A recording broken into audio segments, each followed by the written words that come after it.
Howdy. So, yet another thing that popped in my head. You know, that big old little noggin upstairs. So, anyways, I heard about trauma. Of course, we're in a world now where we're talking about trauma and people doing you wrong. And it's funny because a lot of times it's like, okay, but people that are traumatized, really bad things have happened to them. But that's not how built up trauma works. You have it passed down through generations. It's great great greats gave it to the great great great who gave it to the great great who gave it to the great who gave it to the grandparent who gave it to the parent who gave it to you. I know. I was trying to follow myself on that. Either way it goes, it's things that come down the line. And a lot of times it's not even anyone that's trying to intentionally hurt you. They just haven't healed, so they don't know how to give you a healed version of themselves, which gives you a traumatized version of yourself. So it starts very early in life. Like me, I was very hyper and active, and nowadays they would have put me on some sort of chemical compound to go, this will calm her down, and just make me like take that life out of me, right? The spirit out of me. That thing that is supposed to stay with you through your life. We're supposed to be able to look around in awe and go, oh, it's like a cool little playground. But we have to remember the playground's not for us to destroy, it's for us to enjoy. So when it comes down to it, I early on was told, sit down, you're being disruptive, stop that, that's not funny. Just all these things. So as I got older and then those urges came to be that silly, happy, free-loving individual, it was like, oh, those voices that from the past that said, wait, don't do that, that's not right. It doesn't mean it was wrong, it just made them uncomfortable. And that's just one example of how you can be traumatized. How someone can get you to overthink everything that you're choosing for your life, for you to go, well, yeah, but that's going to make other people not happy with me. But I've gotten to a point where I've realized I'm no longer a child. No, this isn't a new realization, but it's an understanding that allows me to go, I am free to be me. And I just read something a second ago that said, don't walk around in silence. Let them hear every mother-loving footstep that you take.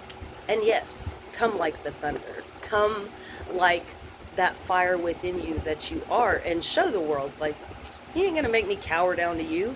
Because yes, the world is full of bullies, but it can be full of people that are easygoing, easy breezy, that just like, hey, how you doing?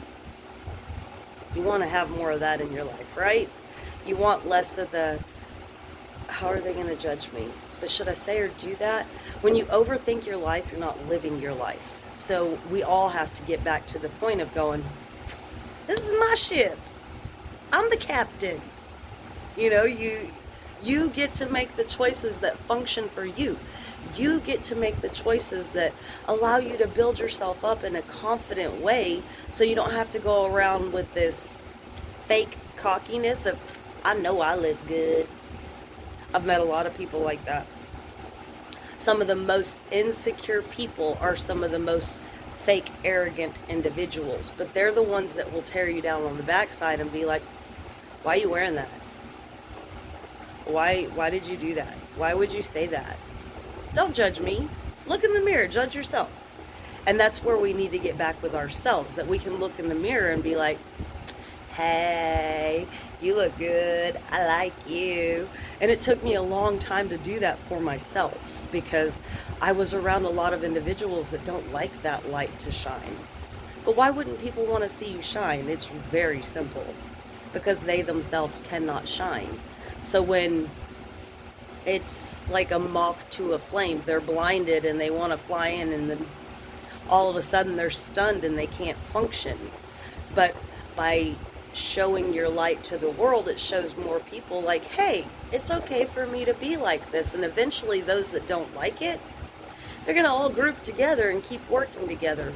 But like I said, you have to realize where that trauma started for you and what is enabling or inhibiting you from moving forward in your true happiness, your true fulfillment for yourself.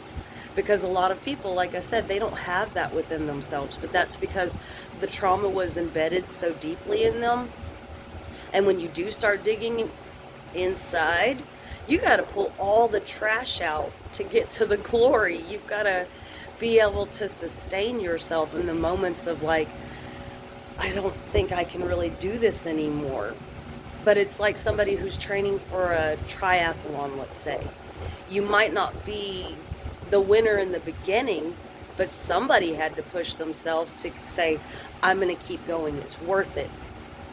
I started this. I'm going to finish this.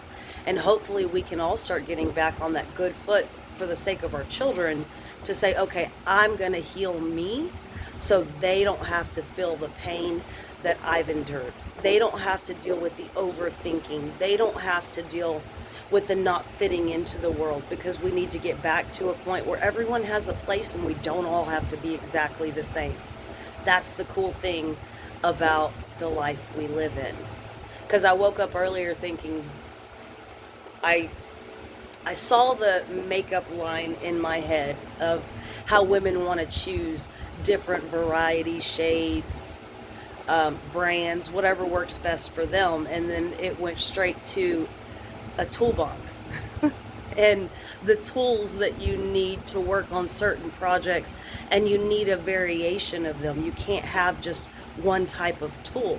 And it made me say, it's funny how we want things that give us a variety in the world we live surrounding us, but when it comes to individuals and people, there's this one little freaking gnat.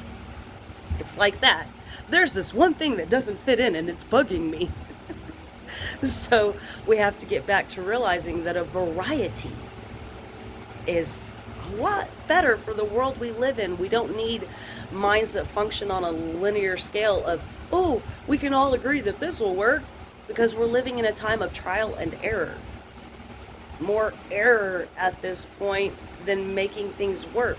So we have to get back to an understanding of saying, diversity is important.